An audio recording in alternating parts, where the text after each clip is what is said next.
Yo, what's up? This is Grady Jarrett with the Atlanta Falcons, and now you listen to the 3-point conversion.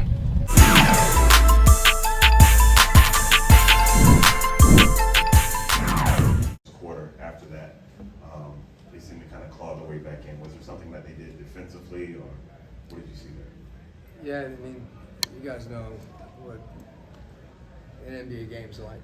And it used to be when you were up 20 in the second quarter, you lost the game, people would think that you choked.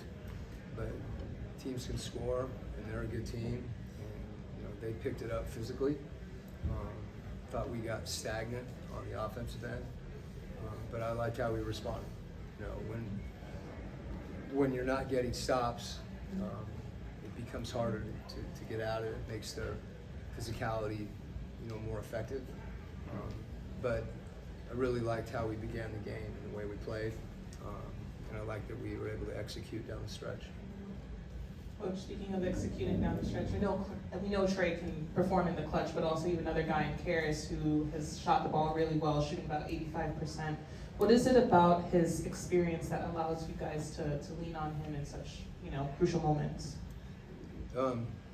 Sometimes I avoid questions, and I'm going to avoid this one and talk about. I think the best player we had tonight in the clutch was Onyeka. He got every rebound, he made every play, and sometimes those plays aren't as noticeable as someone who makes a bucket. But to answer your question, Karras, he's got the ability to create his own shot, and I think one of the things that he's been doing a really good job of too is creating an opportunity, and then finding other people as well. So when he's able to drive defenders like that, that's what allows someone like Onyeka to get on the glass, and extra possessions late in the game are huge. Coach, in the second quarter, you had Trey, Man, LeVert, Clint, and Niang lined up on the court for a little while, and they seemed to be able to get things going offensively. How important is it for you to put Trey on the court with some of the secondary guys sometimes? That typically the way that Trey's rotation is, at the end of the first and beginning of the second, he's in with some of those guys. And to your point, that lineup, we've got a lot of lineups right now that are a little different.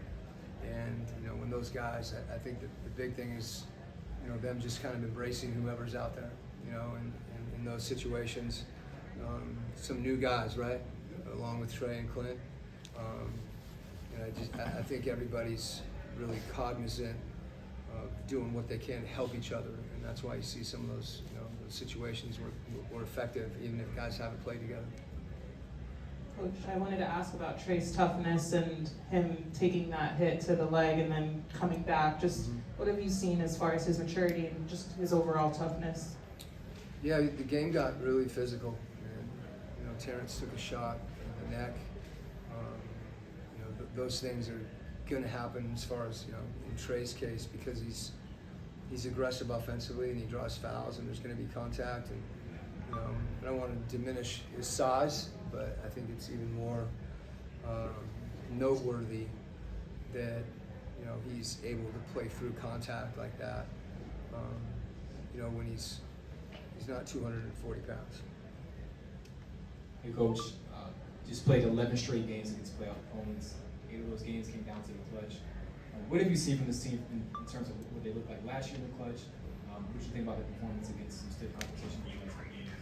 Well, it's hard for me actually to judge our team over a period of time right now, because we just haven't had the same team, and I'm trying to think back when that 11 games started, but I think it's good experience for us, to have to execute in tough situations, both defensively and offensively. And really what you want as much as anything is you just want to be able to compete in those moments. You're not going to be perfect, but if you compete collectively, you put yourself in a position where, you get a break, or you make a play. And I do think, there's a lot of games that when we've played teams, the last time we played them, you're watching tape against when we played Indiana at Indiana, and there's 5 guys on the court that either aren't here or aren't playing right now because they're out.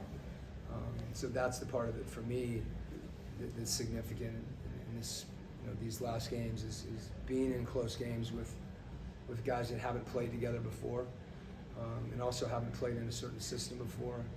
It says a lot about the guys in that locker room really collectively trying to make it work. Coach, can you talk about the strides Dyson has made as a playmaker this season, even when he's spilling on from the Olympics and carrying into this season? I think he had 4 assists tonight, but you can just tell he's looking for something. Yeah, I think it starts with his aggressiveness attacking the paint, and he's another one. I mentioned it about Zach, but every day he's putting in work, driving into the lane, spinning off people, passing the ball, respacing, shooting his floater, using shot fakes, all those things that you have to do to be efficient when you get in the paint. So not only is he getting in there, but his efficiency when he gets in there, is really improved. And that's a function of the time he's putting in. Coach, Mo had a few nice blocks tonight. I guess what have you seen from him defensively over the past few games? Yeah, when we're 6'8", Onyeka, 6'6", George, 6'6", Karras, 6'1", Trey, forgetting somebody. That's not a real big lineup by NBA standards. So when Mo does come in, I think he adds a dimension that you're referring to, particularly, on the help side, when he's coming over. And, suddenly, you see 6'11", 7 foot, with a wingspan going up. And even if he doesn't block a shot, I think, he makes people think about it, when he's there trying to finish. That Dyson is 6'6" too, so. All right? Thank you. Okay, thanks.